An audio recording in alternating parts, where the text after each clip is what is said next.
Hi, so I'm going to be talking to you today about what happens when bacteria lands on your skin, what's going on.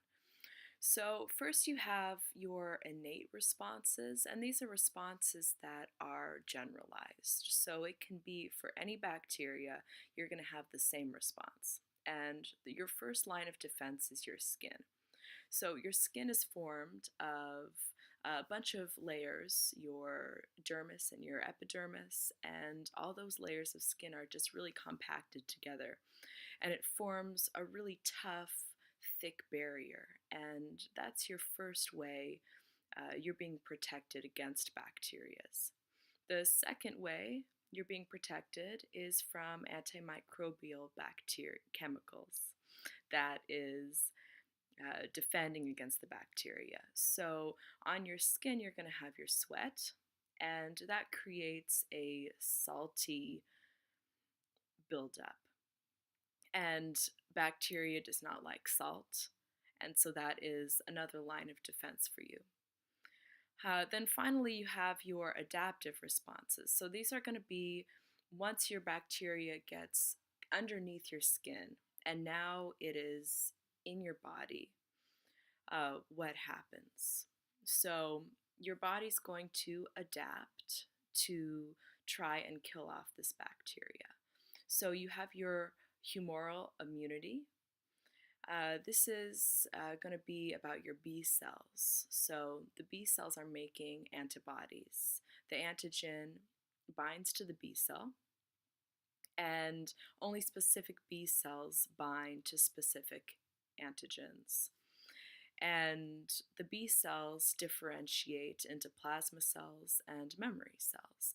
And the plasma cells are what make the antibodies, and the memory cells are what remembers that particular bacteria, that antigen, for next time. So that's why if you've already had this bacteria in your body, then those B cells remember and they know immediately how to respond to that bacteria the second time it's in your body. Yes, so that's basically it for humoral immunity. The phagocytes recognize the bacteria because the antibodies that are surrounding that antigen now are like a flag. And so that starts phagocytosis, and the bacteria is broken down. So your cell mediated immunity is with T cells. So first you have your helper T cells, and that's basically going to help the macrophages with the phagocytosis.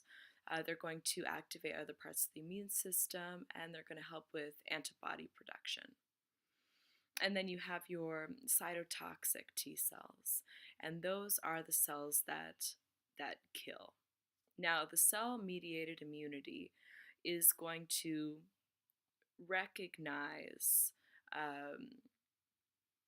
from inside of the cell, so it's intracellular. The T cells recognize the infected cell instead of the flags of the antibodies, like the B cells do. And that's pretty much it. It's all interconnected. So the beta cells and the T cells are communicating. The helper T cells are helping out the phagocytosis with the B cells, and everything's all working together cohesively. All right, thank you.